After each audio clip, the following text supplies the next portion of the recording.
என்ன நல்லா படிக்கிறியா இல்லை சும்மா இந்த மாதிரியே விளையாண்டுட்டு இருக்கியா? ஒழுங்காக படிச்சீன்னா டாப்பராக வரலாம் கிளாஸில்.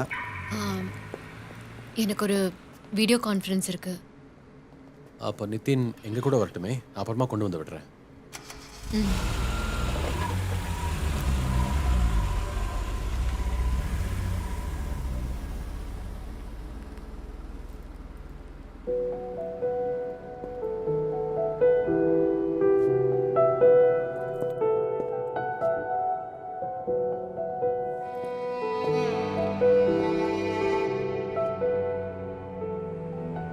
நான் பஸ் ஸ்டாண்டில் கொண்டு போய் விட்டுடுறேன். இதுக்கு மேலே நீங்கள் இங்கே இருக்காதீங்க.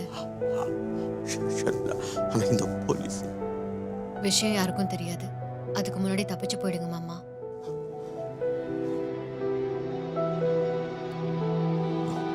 இல்லைன்னா அப்புறம் அம்மாவோட ஆன்மா ரொம்ப வருத்தப்படும்.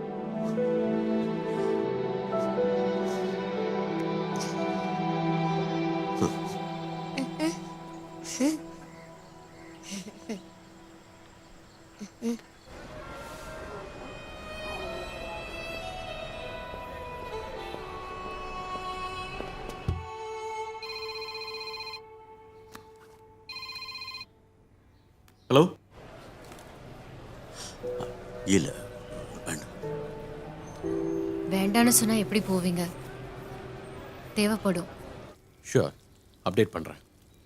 ஆ, அந்த ஆள் ஹாஸ்பிட்டல்லேருந்து கிளம்பிட்டாராம்.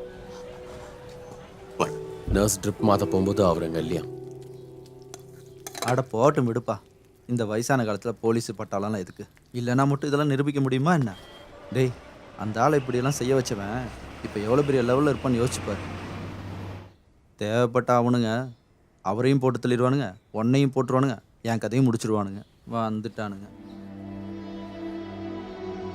ஹேச்சு குட்டி விளையாடலாமா?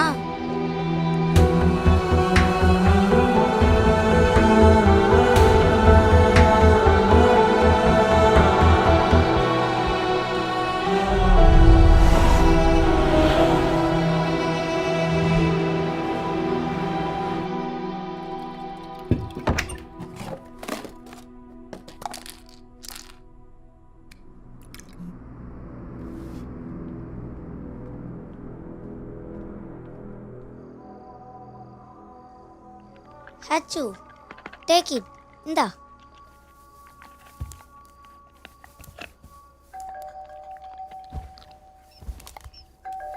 பேபு, ஆ, அந்த ஹாஸ்பிட்டலில் ஒரு வயசான தாத்தா ராஜமான்னு சொன்னார்ல, அது யாரு?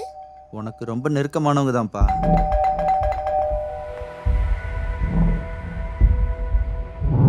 என்னடா? ஒரு ராஜம்மா கொல்லப்பட்ட கதையும் எனக்கு தெரியும்.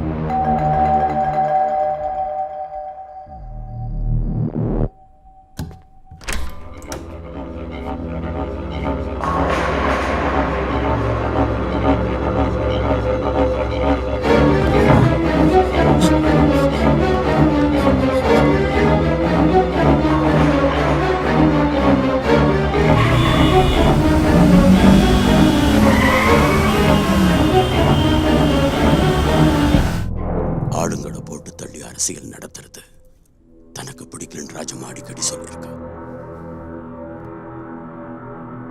அதை என்னால நிறுத்த முடியல. கடைசியில அவ என்னை விட்டு ரொம்ப தூரம் விலகி போயிடுவாளோன்னு பயமா இருந்துச்சு. எல்லா உண்மைகளையும் சொல்லிடுவாளோன்னு சந்தேகமா இருந்துச்சு. அவ ராஜம்மா துடிச்சு துடிச்சு செத்து போனாங்க.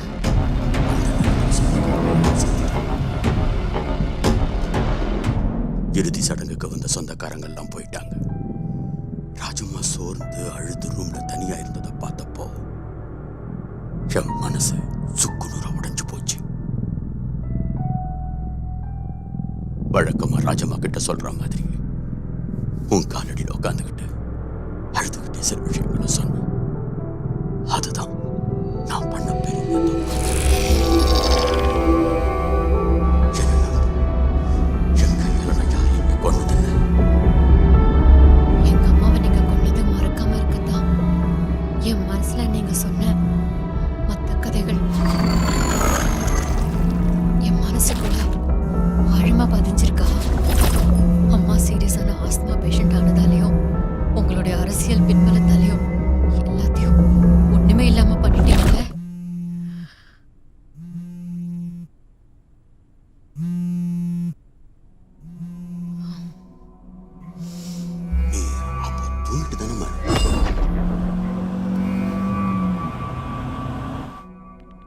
ராஜம்மாவோட உலகமே நீதான்.